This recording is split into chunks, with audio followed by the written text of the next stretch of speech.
One of the great pleasures of being a faculty member at a university is the opportunity for open dialogue. Open dialogue on the great issues at home and abroad that impact our time. We expect and we relish spirited discussion during such occasions, but we also have the highest expectation for civility and respect. It is no secret that UC Irvine is a hot spot when it comes to Israel. And that is why we're so proud to have here His Excellency, Ambassador Michael Oren, here with us tonight.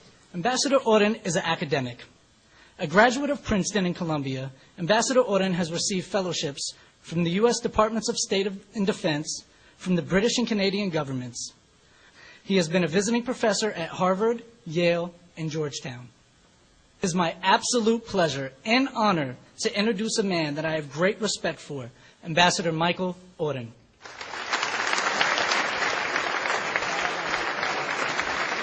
Thank you all, Shalom. It is a great delight to be back at UCI. I spoke here about 5-6 years ago to a somewhat smaller gathering.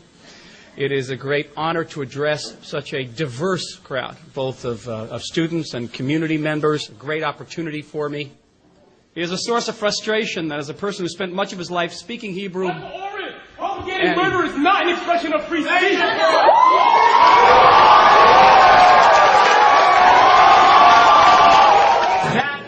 That violates a number of rules that we have at the university. Having one person do it is fine. Get it out of your system. But we're going to be polite and courteous to our guests.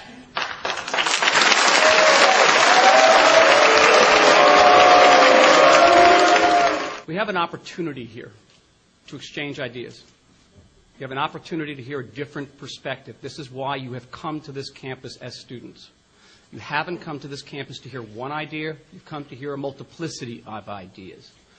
It's a humble suggestion.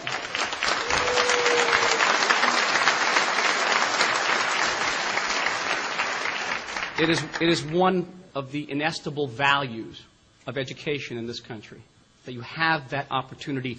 Don't squander the opportunity. Israel? You know him? Guilty of 101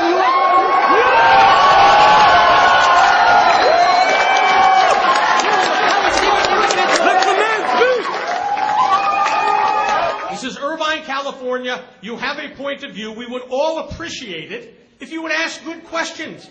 And as the person who's going to call on people, I guarantee that if you raise your hand, I will allow you to ask a question when the ambassador has finished speaking. Ambassador? It's not London, it's not Jerusalem, but it's also not Tehran.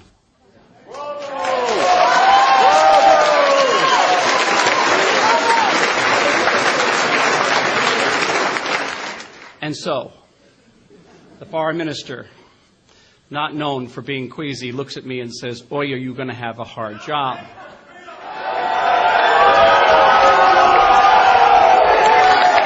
Shame on all of you! All you did today was embarrass yourself and the university.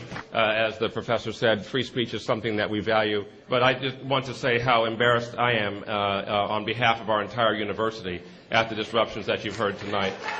Any student that has to be removed from this room because they are violating that code of conduct is going to be subject to disciplinary proceedings by the appropriate procedures on this campus. One of those procedures can result in suspension or dismissal from the university. I want to add one more thing. Yes, we all know about the right of free speech in America, and especially on American campuses, but there's something else here. Now, I spent most of my life living in and studying the Middle East, and one of the great and eternal cultural facets of the Middle East is hospitality. When you invite somebody into your house, even if you do not agree with them, even if they're ostensibly your enemy, once you have invited them into your house, you are They're hosts, and they are your guests. I'm your guest here, and I'm asking for the Middle Eastern hospitality to your guests. I've come into your house. You are my host. I'm asking for hospitality. I knew that the origins of that relationship went very, very far back, close to 400 years to the first.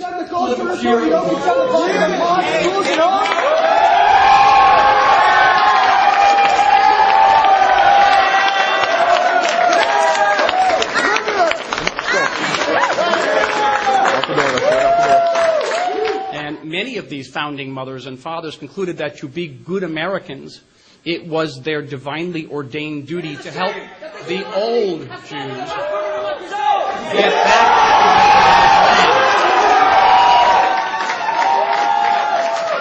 It was the case for Woodrow Wilson.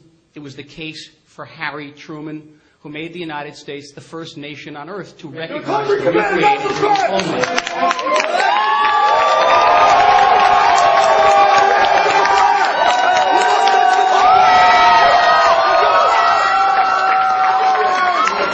U.S.'s relationship is the most multifaceted, multi-layered, deepest alliance this country has had with any foreign nation in its post-World War II period.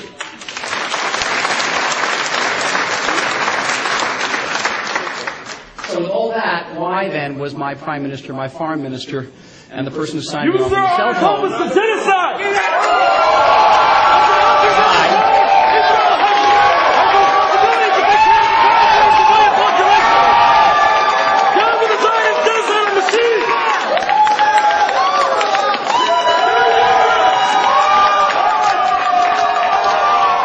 The individuals who are leaving the office, leaving the room, Chief Hennessy, are also being arrested.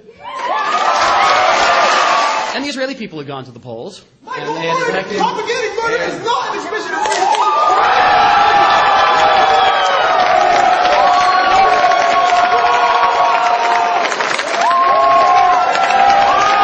an attempt to induce by diplomatic means the Iranian regime to suspend the enrichment of uranium on their soil, to suspend what we all believe was an Iranian intention to create nuclear weapons that could threaten Israel and the entire Middle East. We were concerned about this.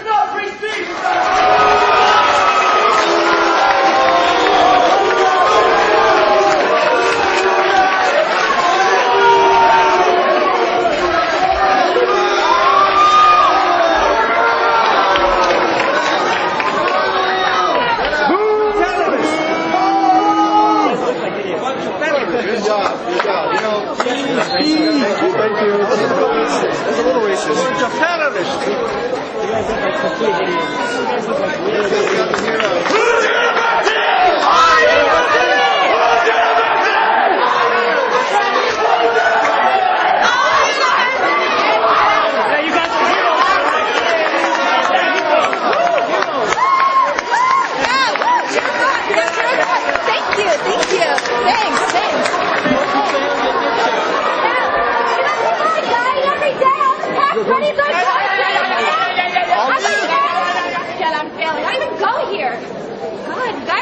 Tell me what these people are. I'm an American citizen. When I go to the website, I get treated like crap. Go. Get out of here. Now.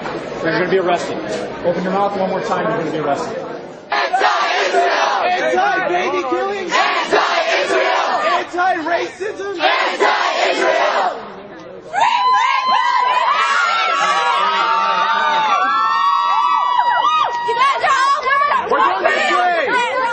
I know that you're going to think this is strange, but I really wish they had stayed.